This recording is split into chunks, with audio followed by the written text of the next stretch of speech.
आता आपण चाललो मित्रांनो मंदिराच्या पाठीमागच्या साईडला एक नदी आहे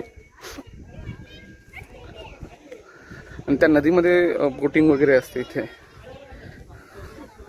तो बोटिंगचा अनुभव घ्यायला आपण जाऊया। एक 2-4 दिवसापासून पाऊस पडते म्हणून नदी पात्रात पाणी पण भरपूर कमी झालं होतं। त्या 2-4 दिवसाच्या पावसामुळे तेही वाढलेलं आहे।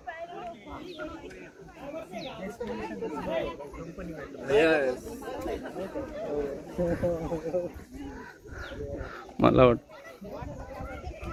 वाटतं बोटिंग बंद दिसते। नाही आहे बोटिंग पण आहे। सो आपण बोटिंगचा अनुभव घेऊया। ती बघा। आणि महत्त्वाचं म्हणजे ते बोटिंगला चार्जेस अव्वाच्या सव्वा नाही आहेत।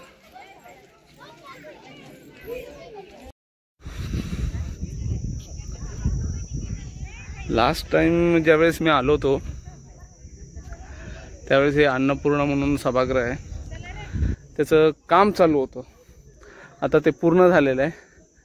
मला वाटतं एखादा दत्त जयंतीचा महोत्सव वगैरे असेल त्यावेळेस इथे कार्यक्रम होत असणार मोठ्या प्रमाणात। आणि जेवणाची व्यवस्था, तुम्ही जर इकडचं जेवण जेवाल तर खूप छान, खूप छान। हे बघा, हे असं दगडी बांधकाम आहे। आणि तुम्ही एक नोटीस करा, आता मी या नदीपात्राच्या क्षेत्रात आलेलो आहे। इथे सुद्धा तुम्हाला घाण हा प्रकार कुठेच दिसणार नाही। एक म्हणतो ना आपण की तंबाखू, सिगरेटचे पॅकेट, विमलची पॅकेट, तो प्रकार इथे या देवगडच्या परिसरात, या मंदिराच्या आवाराच्या परिसरात तुम्हाला दिसणार नाही। याच्यासाठी तुम्ही खरंच एकदा या देवगड बघायला, देवगडचं हे मंदिर बघायला, किसनगिरी महाराजांचं खूप छान आहे। आणि मी आता आलो नदीपात्रात मध्ये।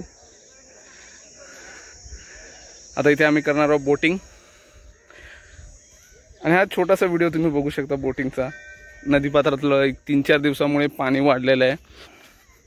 3-4 दिवसामुळे पाऊस पडला त्याच्यामुळे हे पाणी थोडाफार प्रमाणात वाढलेलं नाही तर ऑलमोस्ट पाणी तिकडच्या टोकाला तुम्ही बघू शकता त्या झाडांना चिटकलेलं असतं। सो यावेळेस पाऊस, आता उन्हाळा आहे, शेवटी पाणी आटणारच त्याच्यामुळे। मित्रांनो, आता बोटीत बसण्याचा प्रवास चालू होतोय। तुम्ही एन्जॉय घ्या, मलाही एन्जॉय घेऊ द्या।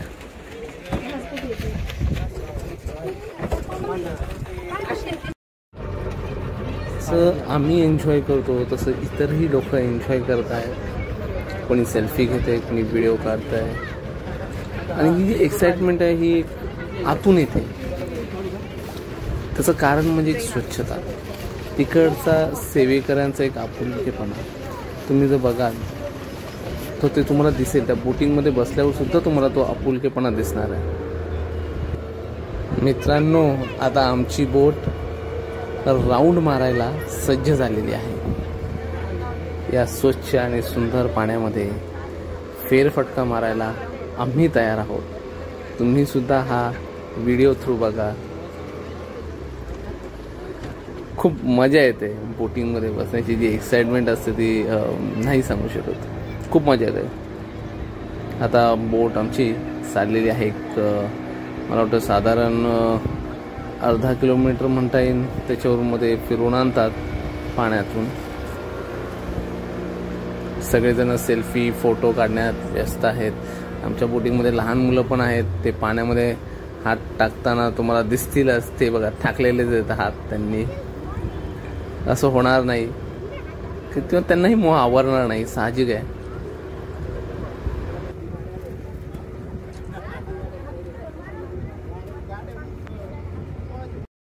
मित्रांनो, या नदीबद्दल आपण थोडीशी माहिती जाणून घेऊया। प्रवरा नदी ही महाराष्ट्रातील अहिल्यादेवी नगर जिल्ह्यातून उगम पावणारी नदी आहे। हिला मुळा, आढळा, म्हाळुंगी या उपनद्या असून ही नदी पुढे गोदावरीला जाऊन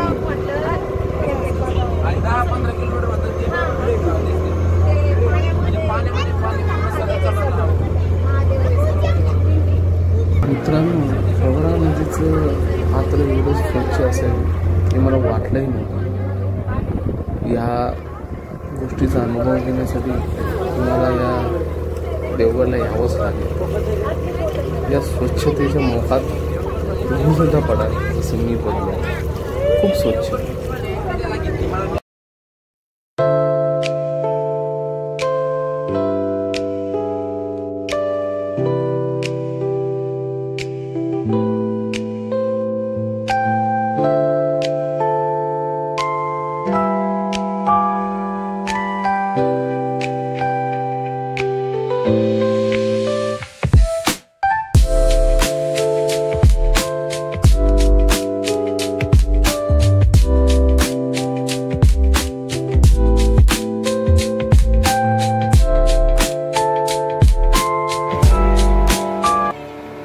मित्रांनो, प्रवरा नदीच्या किनाऱ्यावर मुख्यतः अकोले, संगमनेर, कोल्हार, निवासा ही प्रमुख गावे आहेत. नदी रतनवाडीला उगम पाहून गोदावरी नदीस मिळते.